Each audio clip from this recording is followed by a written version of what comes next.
মফস্বল থেকে উঠে আসা মেয়ে যার অনেক বড় স্বপ্ন, সে হয়তো রূপালী পর্দায় নিজেকে দেখতে চায়, তার সেই হয়তো পথটা জানা নেই, তার জন্য এইটাই বোধহয় সবচেয়ে বড় উপায় বা সবচেয়ে বড় প্ল্যাটফর্ম হতে পারে। আমাদের এই রিয়েলিটি শোতে আমরা বয়স রেখেছি 45 অর্থাৎ 45 বছর পর্যন্ত। বিউটি কন্টেস্ট আমরা যেগুলো দেখে থাকি অনেক কন্ট্রোভার্সিজ হয়, সেটা যেন না হয়, সেটাই আমার আশা।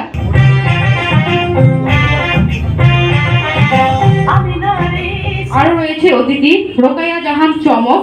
আমাদের এই অনুষ্ঠানটি রিয়েলিটি শো, এই রিয়েলিটি শোর নাম হচ্ছে বিউটি কুইন বাংলাদেশ 2024। আমাদের রেজিস্ট্রেশন শুরু হবে অফলাইন এবং অনলাইন। অনলাইনেও রেজিস্ট্রেশন করতে পারবেন, অফলাইনেও করতে পারবেন। আমাদের প্রথম অডিশন আমরা ঢাকায় শুরু করব। প্রথম অডিশন শুরু হবে 7 তারিখে জুনের ঢাকায়। পরবর্তীতে বাংলাদেশের প্রতিটি বিভাগে আমরা অডিশন নিই। আমাদের এই রিয়েলিটি শোতে আমরা বয়স রেখেছি 45 অর্থাৎ 45 বছর পর্যন্ত। কিশোর যেইভাবে শুরু হয় আপনারা জানেন, গ্রুমিং সেশন, তারপর হচ্ছে আমাদের মূল পর্ব শুরু হবে। আমাদের অনুষ্ঠানে অংশগ্রহণ করতে পারবেন 16 থেকে।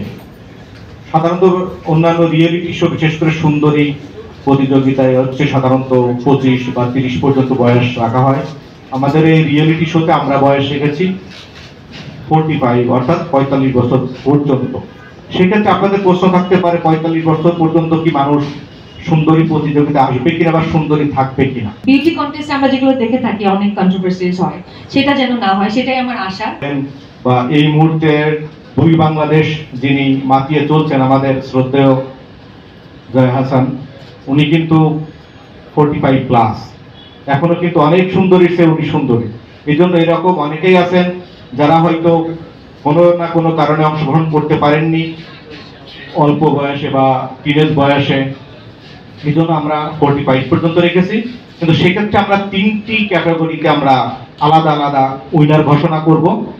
16 থেকে 25, 25 থেকে 35 এবং 35 প্লাস। আসলে রিয়েলিটি শো থেকে যারা কাজ করে অন্য টেলিভিশন চ্যানেলগুলোতে যাদের যোগ্যতা আছে তারা সব জায়গায় দাপিয়ে দেয়। আসলে এটি একটা জায়গায় একটা প্ল্যাটফর্মে তৈরি করে দেওয়ার পরে তারা নিজেরাই জায়গা চিনে যায়।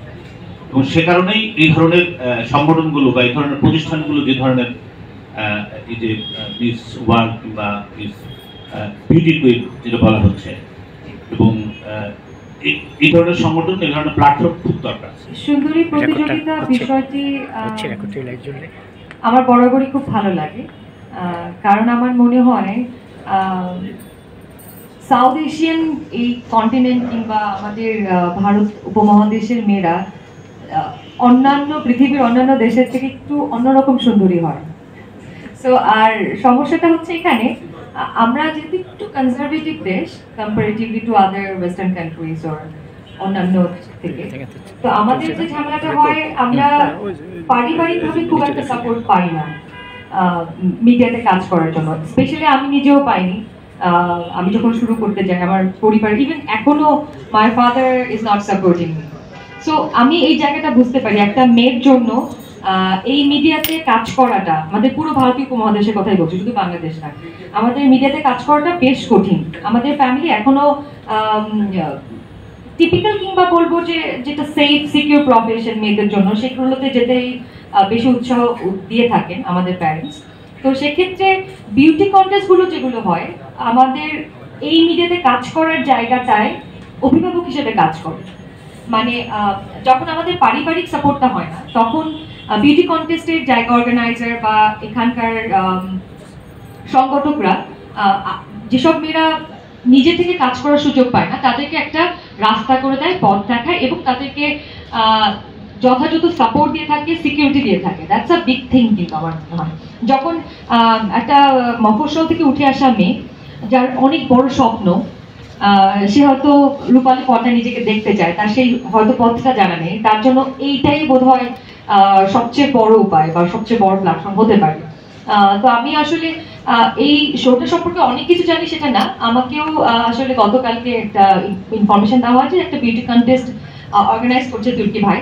অ্যান্ড আমি আমাদের সাংবাদিক ভাই ব্রাদার যাদের সাথে আমার ভালো সম্পর্ক, তারা যখন বললো যে it can be a very nice program, তখন আমি জিজ্ঞেস করছিলাম কিন্তু বিউটি কন্টেস্ট আমরা যেগুলো দেখে থাকি অনেক কন্ট্রোভার্সিস হয়, সেটা যেন না হয়, সেটাই আমার আশা। এবং সংগঠকদের আমি শুভেচ্ছা জানাতে চাই এবং যারা যারা পার্টিসিপেট করবে তাদের সবাইকে আমি শুভেচ্ছা জানাতে চাই।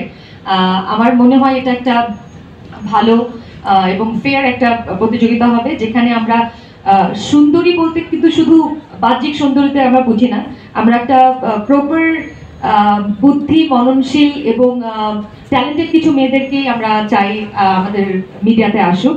আর আমরা সবসময় চাই নতুন নতুন মুখ, নতুন নতুন এনার্জি, মানে যেটা শক্তি বলি আমরা, কারণ আমাদের নিউ জেনারেশনের ভেতর যে শক্তি আছে সেটা আমার মনে হয় ঠিকঠাক মতো ব্যবহার করতে পারলে আমাদের মিডিয়া আরো অনেক দূরে এগিয়ে যাবে।